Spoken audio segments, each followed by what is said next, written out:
Well, joining us now is Larry Shover, Chief Investment Officer at SFG Alternatives in Chicago. Larry, hello to you. Certainly when it comes to Goldman Sachs today, finishing in the red by about 4.7%, certainly one of the biggest weights on those U.S. indexes. How is this really feeding into your expectations for the U.S. financials at the moment? Well, it does weigh in, but I have to say, take the other side of the trade. The bank index is holding up quite well when you consider how much yields have gone down. You with 10-year Treasury not too long ago was almost 2.5%. Now it's down below 2.25%. And the banking index, yeah, obviously it's come down with it, but not as bad as it could. I mean, I do think in relative terms, the banking industry or financials are a good place to be. I still think overweight financials in Europe as opposed to the U.S., but I do think, the Goldman Sachs earnings report, it was disappointing, but I think it was disappointing because they missed on trading and they missed on that last quarter with the lack of good commodity trading. So I think it was one of those things where expectations were that this would not happen 2 quarters in a row.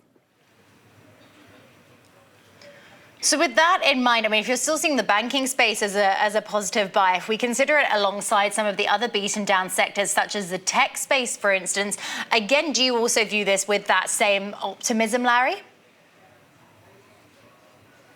I do, but I do want to qualify it and say again that overweight financials make sense, but I do think that rates will hold up. I mean, maybe they won't go back up to where they were anytime soon, but I think the valuations on them are relatively stable. And beyond that, I think when you have the Eurozone banks in much better valuations, so I think if I was overweight, it would be in Europe with the financials for sure.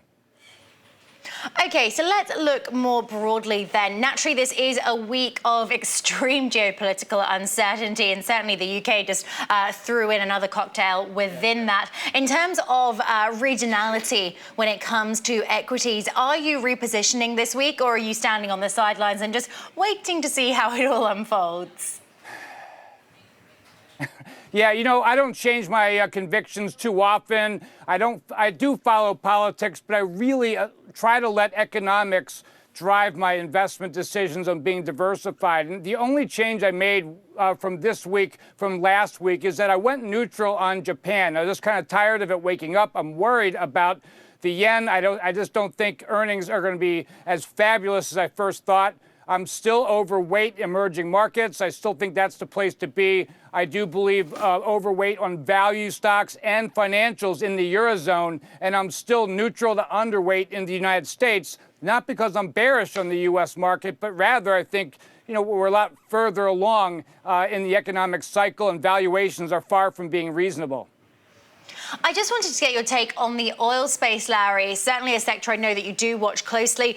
We've seen oil prices gaining 10% in the last 3 weeks, yet Citigroup certainly seeming to jump on the bandwagon, joining the likes of Goldman Sachs, saying that it expects oil to surge by $10 per barrel by year end. How does this line up with your own forecasts? Well, I still think we're going to see oil up between 55 to 65, closer to $60 a barrel, let's call it, by the year end. And I still think middle of the summer here in North America, we'll start to see some more meaningful draws. So I'm still long oil. I actually prefer to be long Brent over WTI, but I do think that we'll continue to see some draws. We'll continue to see OPEC compliance, et cetera. Meanwhile, iron ore sort of continues to plunge, certainly prices there. Where do you see the support level being for iron ore prices?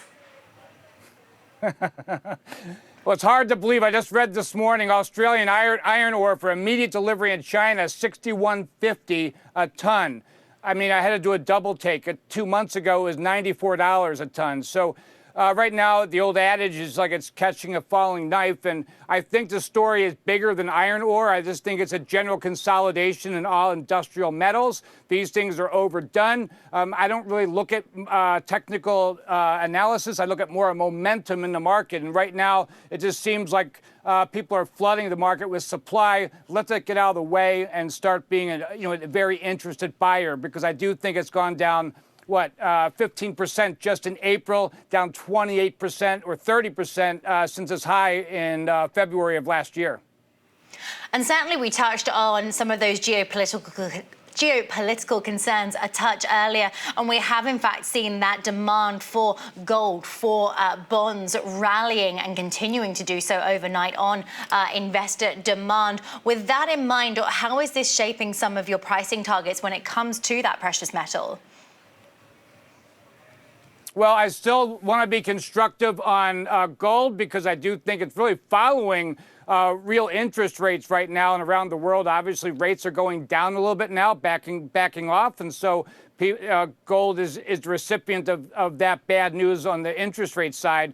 And obviously, we're seeing some institutional buying with all the fears that civic geopolitical events that people are manufacturing, real or not real. So, yeah, gold definitely continues to be, I'm cautiously optimistic only because I think rates are going to remain where we are right now for, the foreseeable future. Certainly, we'll continue to keep an eye on that. Domestically, the gold miners here in Australia not doing so well on yesterday's performance. Larry, thank you for the time. Thank you.